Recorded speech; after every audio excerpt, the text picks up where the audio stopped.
Andrew Tate's lawyer has finally spoken out in a full English interview explaining everything on this case. Drop a like on the video, guys. We'll talk about it as it proceeds in this interview. Let's get into it. To the Tate's lawyer, who we find busy preparing the defence, but also inundated by inquiries from the press. Now, your client, Andrew Tate, is accused of human trafficking and forming an organised crime group. Is that true? Is that what they've been doing here in Romania? My clients, don't recognize the allegations against them, and their positions in front of the prosecutors and in front of the judge were not to recognize these felonies that pretending to be done by them.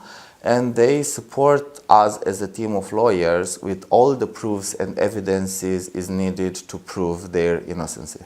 The prosecutor is quite a well-established person and would not have brought this case if they didn't have the evidence. Legally, yes, but we are now in a phase of investigation. Is not a public phase of a trial. And we are not talking in this moment if the defendant is guilty or is not guilty regarding a felony. We are now in a phase that the prosecutors didn't finish the investigation. This is why the Tate brothers are being detained for such a long time. To put it simply, the police do not have the evidence to support the allegations against the brothers yet. They're still investigating and finding out more evidence on this case to present to take to a trial. We haven't even got to the stage yet of saying they're not guilty or guilty because there's no evidence to support it and it hasn't actually been put towards them from the prosecutors. And I think that it's very early to talk about if we have a case or we don't have a strong case. The prosecutor has also the possibility not to send this case in the court to be judged. The prosecutor says 6 alleged victims were found, all women, at the Tate properties. Now, were these women being held there and exploited? From our point of view and from the position explained by our client, I will say definitely no. And as argument to my position is the fact that when the investigator came in the house of our clients, the doors were opened, all the girls had access to their own phone number, cellular data. If somebody is kept in a house against his will and he has his phone and he has the possibility to post on social media, on Instagram, to make TikTok content, to talk to the phone, has the same possibility to call 112. Or to just leave the house. Or to just leave the house because we have the evidences by the cameras from the house that the girls were alone in the house, that they demand food at that address. They were ordering food, they were visiting the town, the mall, they were making shopping together.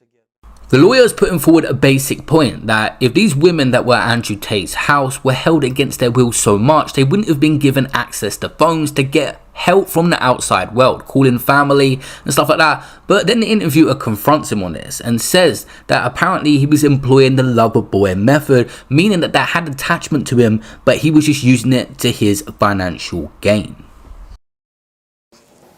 But just because they have the ability to leave and to order food and go shopping, that doesn't mean that they're not being human trafficked. According to some experts, Andrew Tate employs the lover boy method, which is to make the women fall in love with them, make them feel under his control, to handle all of the finances and make them dependent on him. Is it true that Andrew Tate has been employing the lover boy technique, which technically speaking is human trafficking? It's a pity that at this moment, legally speaking, because the investigation is not public, I am not allowed by the law to give more details. But I will give you that this lover boy method is not sustained by the evidences, and we have contrary evidences. And I am wondering, were all the girls so in love with Andrew Tate that all of the girls had their brain washed by this method of lover boy. But as his lawyer, are you aware of the numerous bits of video evidence that are out there on YouTube and elsewhere where your client talks very explicitly about how he controls the women who work for him? It's very clear from the public record that he's already talked about the lover boy technique and how to control and manipulate these women. Okay.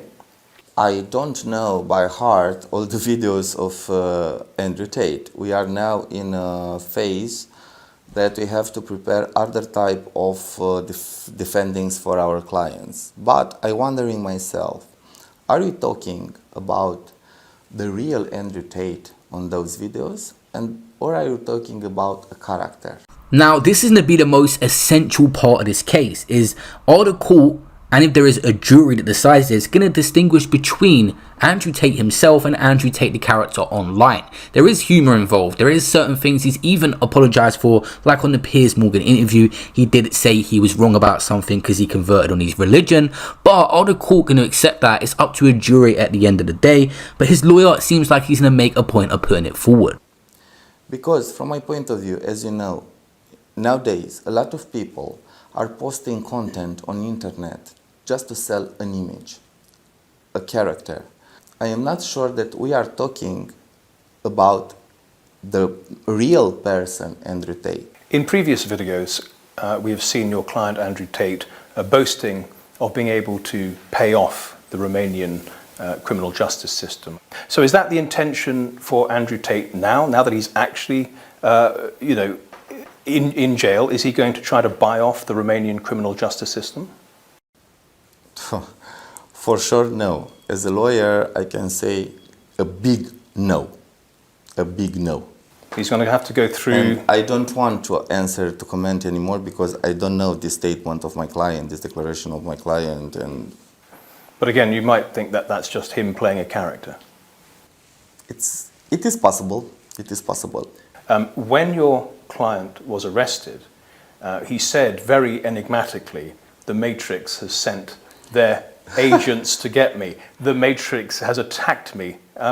Can you explain what he means by that? I also don't know. I heard the story of Matrix, but I don't know. I have a serious profession and I didn't ask my client about this Matrix story because I think that is about something on media platforms or internet platforms. Well, and I don't know about this story with Matrix. He thinks there is a global system that includes big tech and governments and so on that is trying to control and inhibit the way pretty much everyone lives, and that he has been targeted by them. Some people might even call it the deep state, if you like. He has been targeted by them because he is trying to emancipate young men. Now, do you believe that as his lawyer? I don't believe that.